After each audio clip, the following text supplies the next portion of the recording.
Chapter 6, Lunch Break Blues Part 1, Lunch and Lessons. Summary: Tyrone and Charles eat lunch together outside the shop. Charles shares more wisdom about life, work, and manhood, and Tyrone opens up about his fears. The midday sun beat down on the lot, casting long shadows over the rigs lined up in rows. The heat made everything shimmer, but it didn't bother Charles. He sat outside on an old wooden bench near the office, peeling the foil off his sandwich with steady hands. Tyrone sat across from him on an upside-down milk crate, a styrofoam plate of greasy tacos resting on his lap. The lot was quieter than usual, most of the drivers out on their midday hauls, leaving just the hum of passing traffic and the occasional engine revving in the distance. Charles chewed slowly, his eyes half-lidded under his sunglasses as he watched the street beyond the fence. "You doing all right," Charles said between bites, his voice calm but steady. "Works hard, but you showing up. That's more than most can say." Tyrone gave a small nod, wiping sweat from his brow. "It's different," he admitted, his voice low. "It's steady, quiet. I ain't used to quiet." Charles let out a dry chuckle, pulling a pickle from his sandwich. "Quiet ain't something to fear," Charles said, popping it in his mouth. "It's in the quiet where you hear yourself think." He paused, glancing at Tyrone over his shades. "That's when most folks get scared," Charles added, "when they realize they ain't been liking the person they hear." Tyrone chewed on that, not just the words, but the truth buried in him.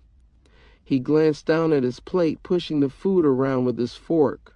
Charles watched him for a beat longer before continuing, his tone shifting just slightly, softer, but still rough around the edges. "I remember when I first walked off that block," Charles said, leaning back on the bench. "Didn't know nothing about trucks, didn't know nothing about business, just knew I was tired of burying friends." Tyrone looked up, surprised at the honesty in Charles's voice. Charles's gaze stayed far off, his face unreadable. "I had my first boy, Charles Jr., already," Charles went on. "Knew I couldn't teach him how to live if I kept teaching myself how to die." The words hit hard, sinking deep into Tyrone's chest. Silence stretched for a moment as they both sat with that. Tyrone finally broke it, his voice low and unsure. "I don't know if I can do it," he admitted, his eyes fixed on the pavement. "Be a dad. Be different." Charles nodded slowly, chewing his last bite before wiping his hands on a napkin. "You already started," Charles said, his voice calm but certain. "You working. You showing up. You ain't running." He gave Tyrone a hard, steady look. "That's more than half these fools out here can say." Tyrone sat back, his chest tight but lighter somehow, like the words had cracked something loose. But before he could respond, Charles's eyes shifted toward the street. His face didn't change, but his body did. Still, watchful. "Don't look," Charles muttered, his voice low but sharp. "But we got company."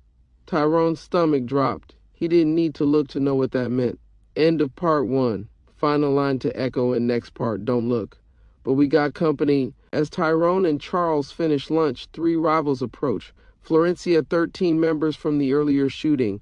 The atmosphere thickens as the threat walks right up to them. "Don't look, but we got company." Tyrone's hands froze over his plate, every muscle in his body tensing up. He kept his gaze down like Charles said, but his heart was already thudding hard in his chest. "Keep eating," Charles muttered, his voice calm but edged with quiet steel. "Don't act new." Tyrone forced himself to pick up a taco, though his fingers suddenly felt too heavy to move. His stomach was twisted too tight to even think about food. He could hear them before he saw them, footsteps scraping on the asphalt, slow and deliberate. The shuffle of sneakers dragging just enough to signal disrespect. 3 shadows stretched long across the pavement, cutting toward them in the sun. Florencia, 13. Tyrone's mind flashed with images. Gunshots, screaming J-Rock laughing wild behind the wheel. They know. Charles didn't flinch. He kept chewing, slow and unbothered, his arms resting loose on the table. "They ain't here to talk," Charles said quietly, just loud enough for Tyrone to hear. "They here to test something." The footsteps stopped a few feet away. Silence settled thick. Tyrone could feel their stares burning holes into the side of his face. He finally glanced up, slow, cautious, and there they were. Spooky, the tallest, built like a linebacker, his bald head gleaming under the sun, a snake tattoo wrapping around his neck. Lil Ghost, lean, twitchy, eyes darting quick behind a smug grin, a small pistol bulging under his hoodie. Bones, quiet, but his stare was ice cold, arms crossed tight over his chest, his fingers drumming slow on his forearm. Lil Ghost let out a short, mocking laugh, his voice sharp. "Damn," Lil Ghost drawled, flashing gold teeth. "Look at this shit right here. Ain't this sweet? Worker boy's eating lunch." Tyrone's jaw clenched, but he didn't say a word, his hand slowly slipping off the table, ready to move if he had to. Charles stayed still, wiping his mouth with his napkin, cool as ever. "You boys hungry?" Charles asked, his voice calm, not even looking up at them yet. "I could send y'all over to the corner store. They sell hot air and bad decisions. Sound like your type of meal?" Lil Ghost's grin widened, but his eyes narrowed. "You funny old man," he said, his voice tightening. "But we ain't here for jokes." Charles finally looked up then, his sunglasses sliding down just enough to show the hard glint in his eyes. "Then what you here for?" Charles asked, his tone flat but edged with something dangerous. Lil Ghost's smile faded into something sharper. "We here for him," he said, tilting his chin toward Tyrone. "Ain't nobody hiding behind no damn lunch table." Tyrone's blood ran cold, but he didn't move. Charles' lips barely moved as he spoke, but his words landed heavy. "You in my yard now," Charles said, his voice low and steady, almost soft, but it cut like a knife. "And in my yard you play by my rules." The air thickened. The rivals didn't back off. Lil Ghost's grin returned, but this time it was thinner, meaner. "Rules?" he said, stepping in closer, his shadow falling over Tyrone now. "Let's see how your rules hold up." Then, fast as a whip, Lil Ghost swung. End of part 2. Final line to echo in next part. Then, fast as a whip, Lil Ghost swung. Chapter 6. Lunch Break Blues Part 3. No words needed. Summary: Lil Ghost sucker punches Tyrone, but Charles watches calmly, waiting for the right moment to step in. Then, fast as a whip, Lil Ghost swung. The punch caught Tyrone clean across the jaw, sharp, sudden, no warning. His head snapped sideways, and the taste of blood hit his tongue before he even hit the ground. The crate he'd been sitting on toppled over, his lunch scattering across the pavement. Pain shot through his face, but it wasn't just the hit, it was the humiliation. The world slowed. Charles didn't move.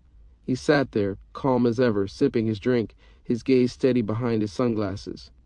Lil Ghost stood over Tyrone, grinning wide, his fist still cocked back, body vibrating with adrenaline. "We don't give a fuck if you a worker boy," Lil Ghost sneered, loud enough for the whole lot to hear, his voice dripping with venom. Tyrone's vision blurred as he pushed himself up, but before he could even get to his feet, Lil Ghost stepped in again, winding up for another swing, this one meant to finish it. But this time, he didn't land it. Charles's hand shot out, fast as a snake, catching Lil Ghost's wrist midair. The sound was quiet, just a slap of flesh against flesh, but it rang louder than the punch before it. Lil Ghost's eyes widened, his whole body freezing under the grip. Charles stood up slow, rising to his full height, towering over the younger man without raising his voice. "Nah, lil homie," Charles said, his voice calm but cold as steel. "He working with me now." Silence. Charles tightened his grip just enough to make Lil Ghost's face twitch in pain. "You want him?" Charles continued, his tone never changing. "You catch him on the block, but you ain't gonna bring that shit to my place of business." The words weren't loud, but they carried enough weight to drop the air 10 degrees colder. Spooky and Bones stayed still, watching close, but even they didn't step forward. Lil Ghost's cocky grin vanished, his bravado slipping quick under Charles's unblinking stare. Charles slowly loosened his grip, letting Lil Ghost's wrist drop, but the message was already sent. "Now," Charles said, stepping back, his eyes still locked on them, "get going." Lil Ghost rubbed his wrist, his face burning with fury and embarrassment, but he didn't swing again. Instead, he backed up, muttering under his breath. Spooky gave Charles a hard stare but nodded once, pulling Lil Ghost by the shoulder. Bones followed, silent and unreadable. They walked off, their shadows stretching long behind them, but they didn't look back. Charles didn't watch them leave. He just sat back down, calm as ever, and picked up his drink again like nothing happened. End of part 3. Final line to echo in next part.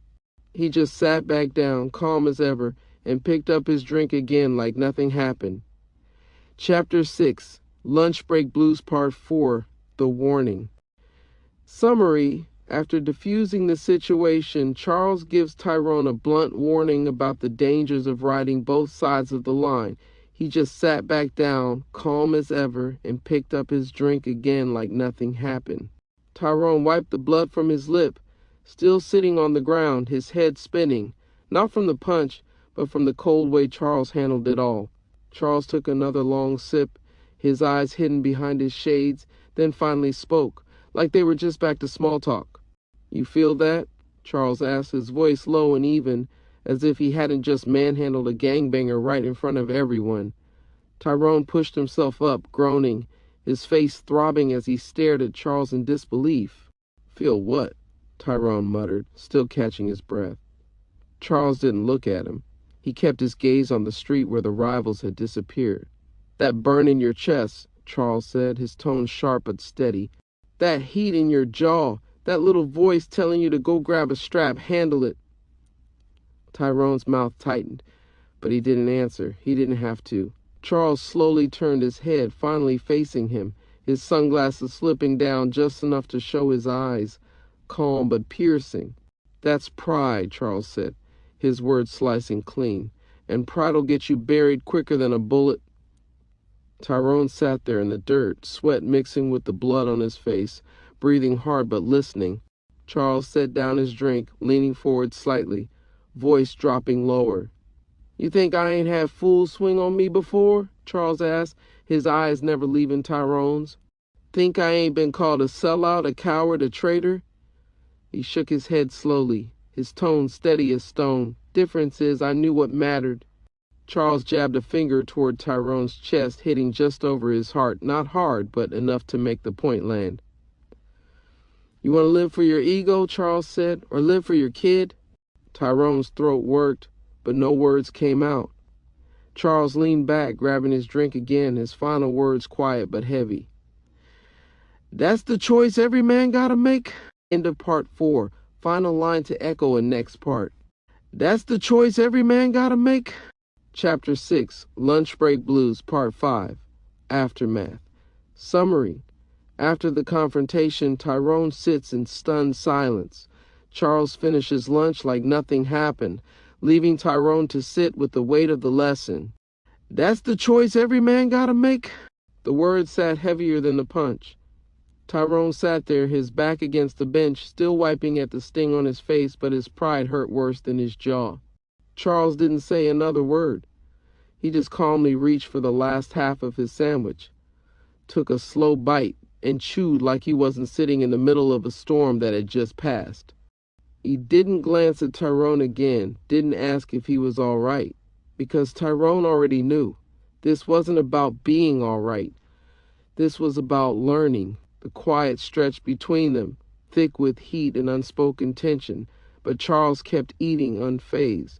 Tyrone's breathing slowed as he sat there, staring at the pavement, watching the last few crumbs of his spilled lunch get picked at by birds near the fence. He'd been punched before, he'd been shot at, he'd swung back plenty, but this felt different. The embarrassment, the anger, the urge to retaliate, they all boiled under his skin, twisting deep, but Charles's words kept cutting through louder than everything else. "You want to live for your ego or live for your kid?" That question lingered, gnawing at him harder than any bruise. Charles finished his sandwich, crumpled the wrapper, and finally stood up, brushing the crumbs from his lap. He glanced down at Tyrone once, his sunglasses back in place, his voice quiet but firm. "You keep showing up here," Charles said. "You leave that other life outside my gate." Tyrone nodded slowly, still breathing hard, but his voice was steady this time. I hear you, he muttered. Charles gave him a small nod, then walked off calm as ever, heading back toward the shop. Tyrone sat there long after he was gone, staring at the empty lot, feeling the shift inside him, small but deep, like something old had cracked loose. He didn't know what to call it yet, but it felt a lot like growing up. End of Chapter 6. Chapter 7. Family Matters Part 1. The Delgado House. Summary. Inside the Delgado home, Marie faces her father's fury over her pregnancy and her relationship with Tyrone. His anger is fueled by fear, pride, and prejudice. The Delgado house was alive with noise, pots clanging in the kitchen, the old television blasting telenovelas in the living room, and the constant hum of a fan blowing in the hallway. But under it all, there was something heavier in the air, thick and tense, like a storm ready to break. Marie sat at the kitchen table, arms crossed tight over her chest, staring down at the worn tablecloth patterned with bright yellow lemons. Her stomach knotted, but her face stayed hard. Her father, Santiago Delgado, paced back and forth near the stove, his heavy work boots thudding against the tile floor, his face flushed with heat and fury. He wasn't a loud man by nature, but when he boiled over, the whole house felt it. I worked my whole damn life, Santiago growled, his voice deep and rough from too many years of yelling over machinery. Break my back every day, build something for this family, just for my daughter to throw it away on some street punk? Marie's jaw tightened, but she didn't speak yet. Her mother, Rosa, hovered by the stove, stirring a pot of beans with slow, nervous hands, her eyes darting between them but saying nothing, for now. Santiago kept pacing, shaking his head hard, his words coming faster, sharper. And not just any punk, Santiago spat, his face twisted with disgust. A black gangbanger? You think that's what we sacrifice for? Huh? To have my daughter raising a child from some fool who probably won't last another year? Marie's chair scraped loudly against the floor as she stood, her voice cutting through the kitchen like a blade. Stop! She snapped, her eyes blazing. You don't know him. Santiago turned on her fast, his face hard as stone. I know enough, he shot back. I know what I see on every corner. I know what they bring into this neighborhood. Marie's hands shook, but she didn't back down. You know what you think you see, she fired back. But you don't know him. You don't know what he's been through. Santiago's laugh was short, bitter, without humor. I don't need to know his story, he said coldly. All I need to know is he got you pregnant, and he ain't here right now. Marie's eyes flashed, her voice trembling but strong. He's working, she shot back. He's trying to change. Santiago scoffed, waving her off like she was a child. Working? He mocked. Working where, huh? Flipping burgers? Slinging more dope on the side?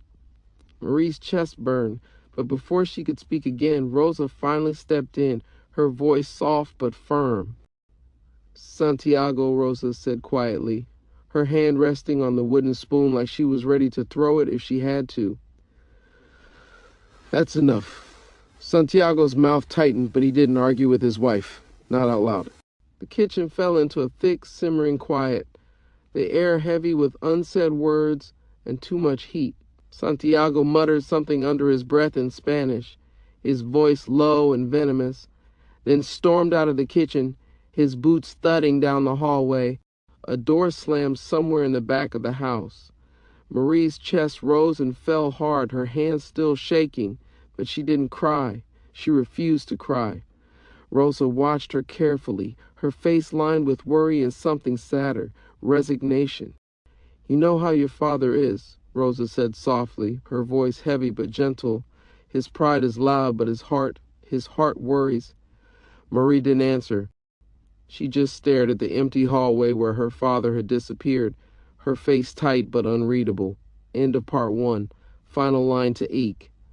Chapter 7. Family Matters Part 2. Rosa's Worries. Summary. After Santiago storms out, Rosa comforts Marie in the kitchen. She opens up about her own quiet fears and gives Marie a gentle but honest warning about love and survival. She just stared at the empty hallway where her father had disappeared, her face tight but unreadable. Marie's chest still heaved slightly, her heart pounding loud in her ears, but her body stayed still, every muscle clenched to keep herself from shaking. Rosa turned off the stove, wiping her hands slowly on the kitchen towel, moving with the kind of quiet grace that came from decades of swallowing her words. She didn't speak right away. She just moved toward the table, pulling out the chair beside Marie with a soft scrape of wood on tile. They sat there in silence for a moment, Rosa's hands folded neatly in her lap, Marie's fist clenched tight on the table. Finally, Rosa's voice broke through, soft but steady. "He don't hate you," Rosa said gently, her words slow and deliberate. "You know that, right?" Marie didn't answer, her eyes locked on the wall. Rosa's gaze stayed on her, patient but piercing. "He hates what he can't control," Rosa continued, her voice like a quiet wind smoothing rough edges. "He hates fear." Marie's lips tightened, her words sharp when they finally came. "He hates Tyrone," she muttered, her voice flat. Rosa let out a soft breath, not denying it. "He don't understand him," Rosa admitted, her eyes drifting toward the kitchen window, where the sun was beginning to slip lower in the sky. "He sees the gangs, he sees the danger, he hears what people say. That's all he knows." She paused, her voice thickening slightly. "And deep down he knows he can't protect you from it." Marie's chest pulled tight at that, her throat burning, but she kept her face hard. Rosa turned back to her, her eyes soft but serious now. "You're my daughter, mija," Rosa said, reaching over to rest her hand lightly over Marie's clenched fists. "But you're also a woman now. You got a baby coming. That means you got to think different." Marie's eyes flicked up, wary but listening. Rosa's face softened even more, her voice quieter now. "I know what it's like to love a man with fire in his chest," Rosa said, her words tinged with old pain and distant memories. "Sometimes that fire burns bright, feels good, feels strong." She gave a faint, sad smile, almost too small to see. "But fire don't raise babies," she finished, her voice tinged with wisdom. "Steady hands do. Quiet love does. Sacrifice does." Marie's throat tightened, the words hitting deeper than she expected. Rosa squeezed her hands once, then let go. "I'm not telling you to leave him," Rosa said, standing slowly, her bones creaking faintly as she moved. "But I'm telling you this, you take care of yourself first. You take care of that baby first. Everything else comes after." Marie sat there, her heart heavy, her mother's words curling around her like a slow wind. Rosa didn't wait for a reply. She just moved back to the stove, stirring the beans again like nothing had changed. But everything had. End of part 2. Final line to echo in next part, but everything had. Chapter 7. Family Matters Part 3. A Hard Visit. Summary. Later that evening, Santiago returns, calmer but still hard-headed. Marie stands her ground, telling him about Tyrone's new job, but Santiago's pride won't let him accept it. But everything had. The house stayed quiet after that. Thick, heavy quiet, the kind that settles deep in the walls. Marie didn't move from the kitchen table, staring at the empty plate in front of her, lost in her thoughts, Rosa's words still echoing loud inside her chest. By the time the front door creaked open again, the sun was almost gone, leaving the house cast in long, shadowy streaks of orange light. Santiago stepped inside, boots heavy but slower now. He didn't slam the door this time. He shut it soft, his shoulders sagging from a long day of work and a longer evening of regret he wouldn't admit out loud. Marie heard the familiar clink of his keys on the hook, the sound of him cracking open a cold beer from the fridge, and the slow shuffle of his steps back toward the kitchen. She didn't turn, but she felt him standing in the doorway, looming. "You still mad?" Santiago's voice came low, rough, but quieter now, like he'd burned off the edge somewhere between his roofing jobs and the bottom of that bottle. Marie stayed still for a beat before answering, her voice calm but cold. "I'm not mad," she said. "I'm tired." Santiago grunted, stepping into the kitchen, leaning against the counter with his beer in hand. They sat in silence for a long minute, just the soft ticking of the old wall clock filling the space between them. Finally, Santiago spoke, his words slower, more measured this time. "He doing anything yet?" he asked, not looking at her, his eyes fixed on the beer label he kept peeling apart with his thumb. "That boy, he working? Providing?" Marie's throat tightened, but she didn't waver. "He's working," she said, her voice steady. "He's been at a trucking company. Full time." Santiago let out a short, scoffing laugh, but it wasn't as sharp this time, more worn down. "Trucking," he muttered, almost to himself. "Like that's supposed to impress me." Marie's eyes narrowed, but she kept her tone even. "It ain't about impressing you," she said. "It's about doing better. He's showing up. He's trying." Santiago didn't speak right away, still peeling at the label, the torn pieces falling like snow onto the counter. But Marie wasn't done. "He's working more than some of the men you know," she said, her voice calm but biting just enough. "He's showing up more than some fathers do." That landed harder than she meant it to. Santiago's jaw tightened, but he didn't explode. Not this time. He stayed quiet, staring down at the mess of shredded paper in his hands, his chest rising and falling slow. The weight hung between them, thick and unmoving. But Santiago's anger was quieter now, less about fire, more about something old and heavy inside him. He set the bottle down gently on the counter, the sound soft but final. Without another word, he walked out of the kitchen, his footsteps slow but steady. This time, no doors slammed. End of part 3. Final line to echo in next part. This time, no doors slammed. Chapter 7, Family Matters. Part 4, Santiago's silent reflection. Summary: late at night, Santiago sits alone at the kitchen table, reflecting on his own past and slowly beginning to see Tyrone and himself differently. This time, no doors slammed. The house settled into its usual nighttime quiet. TV turned down low in the living room. Rosa humming soft to herself as she cleaned up the kitchen. Marie's footsteps faint as she moved down the hall to her room. But Santiago stayed where he was, sitting in the darkened kitchen with nothing but the faint buzz of the fridge and the streetlights outside slipping through the curtains. He didn't touch his beer again. Didn't speak. He just sat there, staring at the spot where Marie had been sitting hours earlier, his hands resting heavy on the table, rough from years of labor, knuckles scarred and stiff. In the corner of the kitchen, near the old rotary phone, a family photo hung crooked on the wall. Santiago, Rosa, and Marie, taken when she was just a little girl. Marie sat on his shoulders in the picture, laughing wide, her tiny hands tangled in his hair, her father's arms locked tight around her legs to keep her steady. Santiago's eyes lingered on that photo. His chest tightened. He remembered those days, when the world was simple, when his biggest worry was how to keep food on the table and make sure Marie didn't skin her knees playing outside. Now here she was, grown, stubborn like him, carrying a child of her own, with a man he couldn't stand. His fingers drummed against the table, slow and thoughtful, his mind pulling him back to his own youth, when he'd been the same stubborn, hot-headed kid nobody thought would amount to much.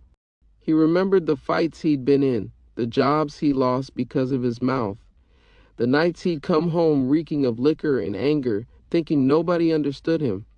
And he remembered the first time he sat in a kitchen like this, across from Rosa's father, her old man calling him a punk, a fool, a waste.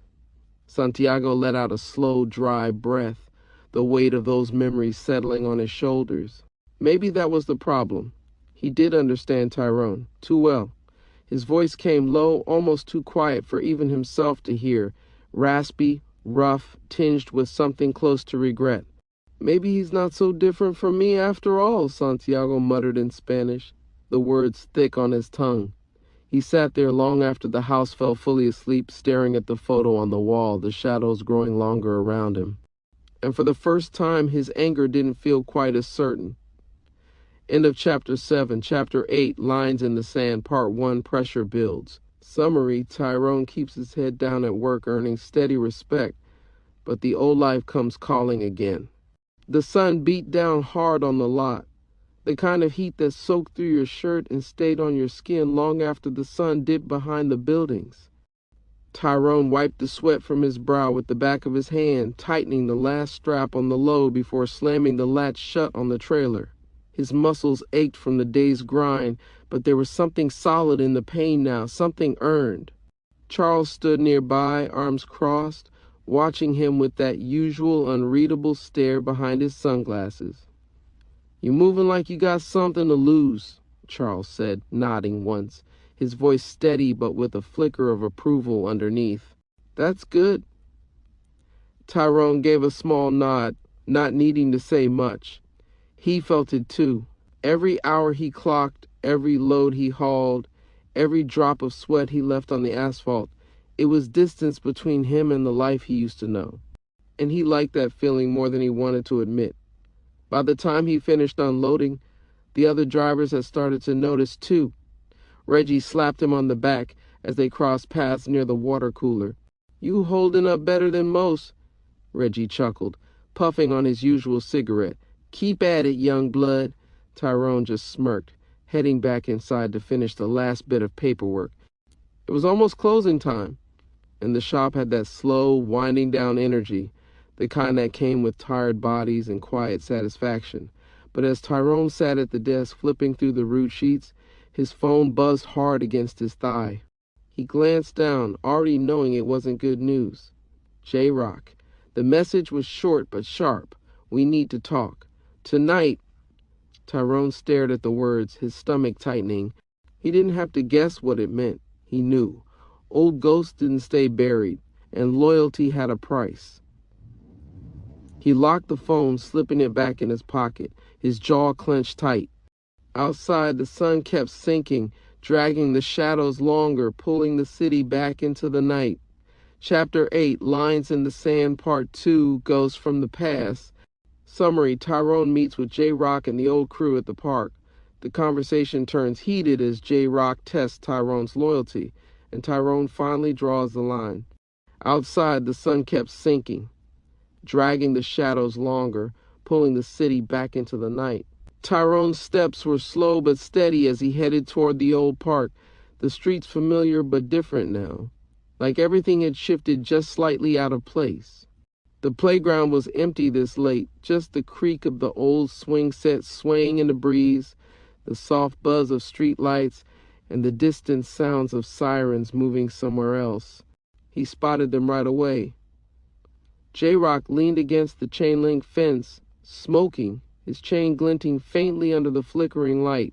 Lil D and Slick were nearby, sitting on the old picnic table they used to post up on, their faces half shadowed but eyes locked on him as he approached. The air was thick with tension before anyone even spoke. Tyrone stopped a few feet away, hands in his jacket pockets, his face calm but guarded.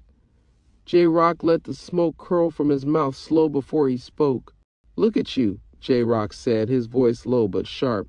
"Mr. Working Man, too busy for the block now, huh?" Tyrone didn't flinch. "I've been busy," Tyrone said simply, his voice flat. J-Rock's smile was tight, humorless. "Yeah, we know," J-Rock said, pushing off the fence and walking toward him slow and deliberate. "We heard all about you, hauling boxes, playing house, eating lunch with old man Chuck like y'all family." Lil D let out a soft laugh, but it didn't sound amused. Slick just watched, quiet but tense. Tyrone's jaw tightened, but his voice stayed steady. "I ain't here for the same bullshit," Tyrone said, his tone calm but firm. "Y'all called me. Say what you gotta say." J-Rock's smile faded, his eyes hard now. "You changing up, homie," J-Rock said, his words heavier now. "Acting like you better than us, like you forgot where you from." Tyrone's chest burned, but he kept his cool. "I ain't forgot nothing," Tyrone said. "I just ain't trying to die on the same street corner we've been standing on since we was 13. The words hit hard.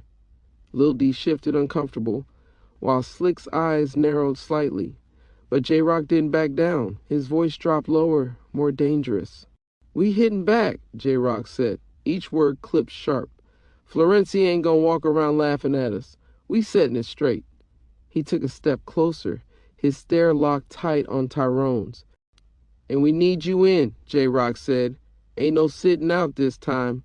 The air went still. Tyrone's heart thudded hard, but his face didn't move. He looked J-Rock dead in the eyes, his voice low but final. "Nah," Tyrone said. "I'm done." The words hit like a slap, quiet but loud enough to shift the air between them.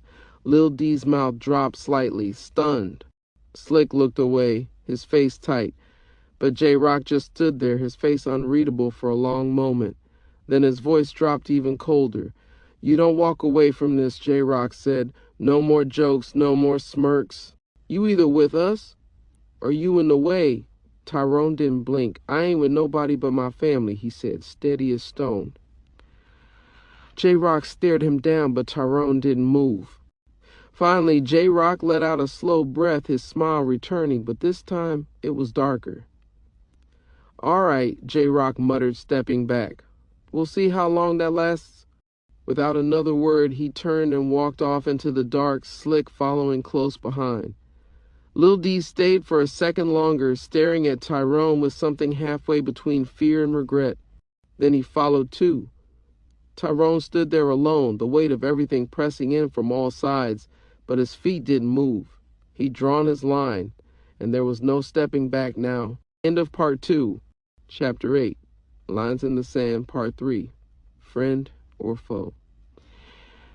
Summary. After Tyrone walks away from J-Rock, Lil D follows him, trying to sway him back. Their conversation reveals the growing cracks within the crew and Tyrone's unshakable focus on his child. He'd drawn his line, and there was no stepping back now. Tyrone's footsteps were heavy as he left the park, each step pulling him deeper into the quiet streets where the air seemed thicker, like the whole neighborhood was watching from the shadows. But behind him, another set of footsteps followed, softer but quick. "Let me talk to you, T," Lil D called out, his voice low, glancing over his shoulder to make sure J-Rock wasn't nearby. Tyrone didn't stop walking. "I already said what I needed to say," Tyrone muttered, his eyes forward. But Lil D wasn't letting up. He jogged to catch up, his breath a little shaky, his tone quieter once he got beside him. "Look, man, it ain't like that," Lil D said, glancing around nervously. J-Rock just heated.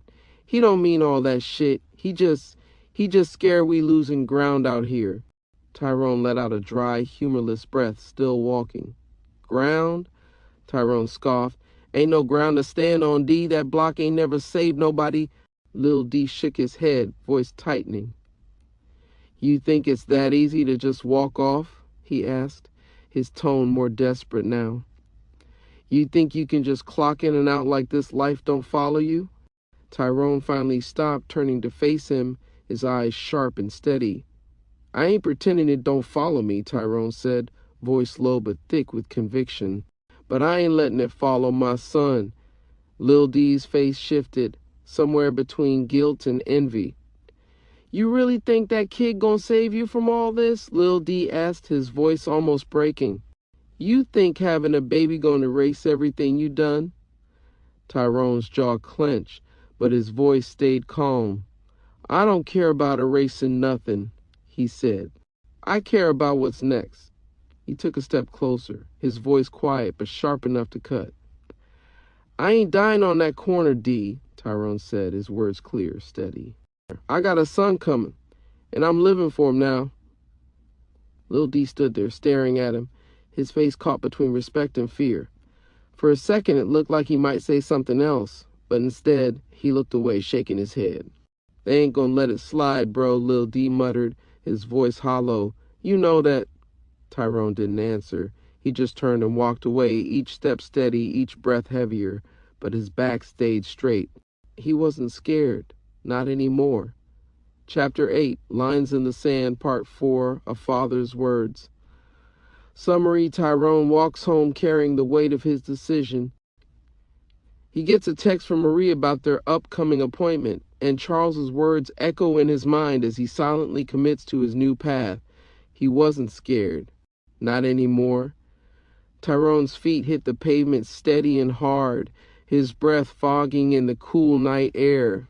The city around him was quiet in that eerie late-hour way, when everything looked the same but felt different, like danger waited just out of sight. But inside he felt clearer than he had in months. No more second guessing. He walked with purpose, shoulders squared, hands tucked deep in his jacket as he moved through the empty streets, past boarded up storefronts and flickering street lamps, through the same blocks where his name still carried weight. For now. His phone buzzed in his pocket. He stopped under a streetlight, pulling it out. Marie. The message was short, but it hit harder than any punch from J-Rock or Lil D doctor's appointment tomorrow. You coming? Tyrone stared at the screen, the words cutting through the noise in his head. He didn't hesitate. His thumbs moved slow but steady. Always. He slid the phone back in his pocket and kept walking, every step feeling heavier, but in a way that grounded him, not dragged him down. By the time he reached his apartment, the sky had shifted to that deep, quiet blue that comes right before dawn. Inside, the air was still, the faint hum of the fridge the only sound. Tyrone moved to his room, slipping off his jacket, his muscles sore from more than just the day's labor. He sat on the edge of his bed, staring at the ultrasound photo still tucked into the corner of the mirror. His eyes didn't waver. Charles's words from days before played again in his head, clear as if the man were sitting right there next to him. You either live for your ego or for your family. Tyrone leaned forward, elbows on his knees, letting the weight of everything settle in. He already knew his answer. End of Chapter 8. Chapter 9. Baby Steps Part 1. The Appointment. Summary. Tyrone shows up for Marie's prenatal appointment, nervous but determined to be present, slowly proving to both himself and Marie that he's serious about fatherhood. The clinic smelled like bleach, old coffee, and too many anxious people packed in one place. Tyrone sat stiff in the corner of the waiting room, his elbows resting on his knees, his hands clasped tight, eyes focused on the scuffed linoleum floor. Around him, young couples murmured quietly, some women holding swollen bellies, some already trying to wrangle screaming toddlers. The TV mounted in the corner played a daytime talk show nobody watched. He didn't belong here, not really, but he wasn't leaving. Marie's voice cut through the buzz, soft but edged with surprise. You really came? Tyrone looked up to see her standing just inside the door, her face unreadable but her eyes holding something more, something like cautious hope. He stood slowly, clearing his throat. I said I would, he muttered, his voice low. Marie's lips twitched, not quite a smile, but not cold either. She moved toward him, her belly leading now, just enough to show under her loose sweatshirt. He glanced down at it without meaning to, his chest tightening at the sight. They sat together in the corner, the space between them small but thick with everything unsaid. For a minute, neither spoke. Then Marie's voice broke the quiet, soft and dry. You look uncomfortable as hell, she said, her eyes glimmering just slightly. Tyrone huffed a small breath through his nose, his lips tugging into a faint smirk. I ain't exactly used to doctors' offices, he admitted. Marie let out a quiet chuckle, surprising them both. Her hand drifted toward her belly, resting there instinctively. Without thinking, Tyrone's eyes followed her movement. After a long pause, his hand moved too, slow, hesitant, until it hovered over hers. He didn't ask. He just looked at her, waiting. Marie studied him for a second, then shifted her hand slightly, leaving space. Tyrone's hand settled gently on her stomach, his palm broad and unsure. Nothing happened at first, just warmth, stillness, her heartbeat faint under his fingers. But for Tyrone it was enough. His throat tightened, something raw twisting inside his chest. Marie watched him closely, her face softening in a way she hadn't shown in weeks. Before either of them could speak, a nurse's voice called from across the room. Marie Delgado? Marie stood, her body moving slower now. Tyrone stood too, not hesitating. As she walked toward the door, she glanced back at him, eyebrow raised slightly. You coming? She asked, testing him. Tyrone's response was simple, quiet, steady. Yeah, he said, following close behind. I'm coming. Into part 1. Chapter 9, Baby Steps, Part 2, Hearing the Heartbeat. Summary: inside the exam room, Tyrone experiences an emotional shift as he hears his unborn child's heartbeat for the first time, marking a pivotal moment in his growth. "Yeah, I'm coming." The words lingered in the air as Tyrone followed Marie down the narrow hallway, past exam rooms and posters plastered with smiling babies and safe pregnancy tips. The nurse led them into a small room, its walls painted soft blue, though nothing could really mask the sterile chill that clung to the place. Tyrone kept close to the door at first, standing awkwardly as Marie settled onto the exam table, pulling up her sweatshirt to reveal the slight curve of her belly. The doctor, a calm middle-aged woman with tired eyes and a kind smile, walked in, greeting Marie with familiarity. "And who do we have here today?" the doctor asked, glancing toward Tyrone. Marie's eyes flicked toward him, but her voice was steady. "This is Tyrone," she said simply. "The baby's father." Tyrone's chest tightened slightly at hearing it said aloud, heavy, real, but he gave a respectful nod. "Glad you're here," the doctor said warmly before turning her attention back to Marie. Tyrone stood still, hands tucked into his pockets, watching carefully as the doctor prepared the Doppler monitor. "This might feel a little cold," the doctor warned as she spread gel across Marie's stomach. Marie winced slightly but stayed calm, her eyes meeting Tyrone's for a brief, uncertain second. Then the doctor pressed the Doppler wand down, moving it slowly across her skin. At first, nothing but static. Tyrone's hands tightened inside his pockets. Then it came. A fast rhythmic thump filled the room, loud and steady like distant thunder. Tyrone's breath caught in his throat. That sound, sharp, rapid, alive, washed over him in waves, pressing something deep inside his chest. The baby's heartbeat. He couldn't speak. He couldn't even move. His eyes locked on the screen, watching the numbers flicker, but his focus wasn't on the monitor. It was on that sound, that tiny, fierce beat. Marie watched him out of the corner of her eye, seeing the way his face shifted, how the usual hardness fell away, leaving something raw and unguarded in its place. "Strong heartbeat," the doctor said with a small smile, her voice calm and reassuring. "Baby's doing great." Tyrone swallowed hard, still unable to look away from the Doppler, his voice coming out rough when it finally emerged. That's my kid?" he asked, almost in disbelief. Marie's voice was softer than usual, gentler. "Yeah," she said quietly, "that's our baby." Silence filled the room again, but it wasn't uncomfortable. It was heavy, powerful. After the exam, Tyrone surprised everyone, including himself, by asking a few serious questions about Marie's health, about what she needed, about what to expect. The doctor answered patiently, nodding in approval at Tyrone's steady concern. "Nice to see a young father so involved," she said kindly. "It makes all the difference." Tyrone didn't respond, but he didn't need to. Marie was already watching him differently now. End of Part 2. Chapter 9, Baby Steps, Part 3, Honest Talk. Summary. After the appointment, Tyrone and Marie sit outside, sharing an honest, vulnerable conversation about their fears, hopes, and the future they're stepping into together. Marie was already watching him differently now. The air outside the clinic felt cooler, softer, the sharp edge of the afternoon heat fading as the sun began its slow dip behind the rooftops. Tyrone and Marie sat side by side on a worn bench near the parking lot, neither in a rush to speak, their breaths rising steady in the quiet. Marie broke the silence first, her voice quieter than usual, tired but not cold.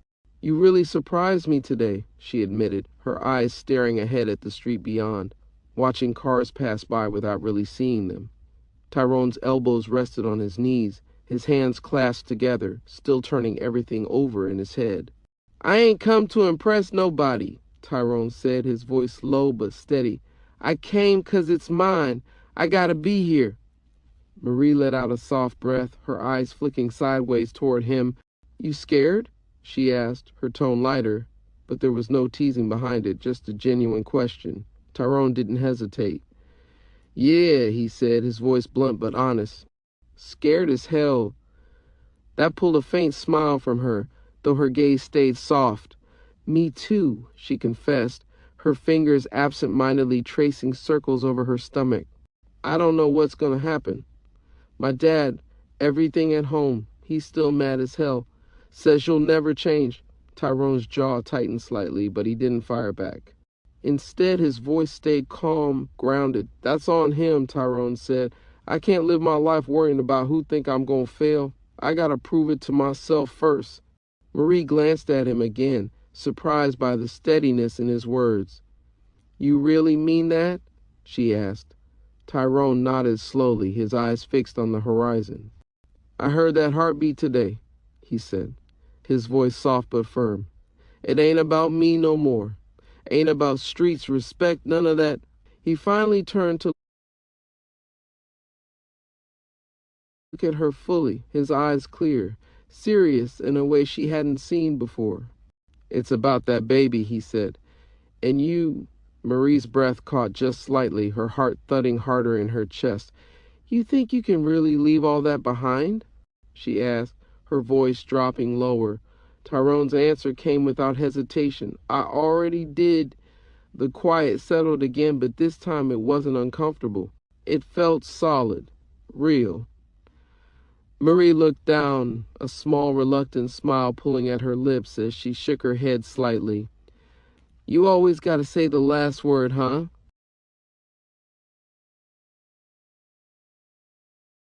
She muttered. Tyrone's grin was faint but genuine.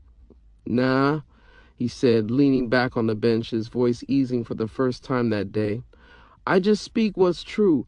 They sat there a little longer, the city moving slow around them, both feeling the weight of what they just stepped into, but neither of them ready to run.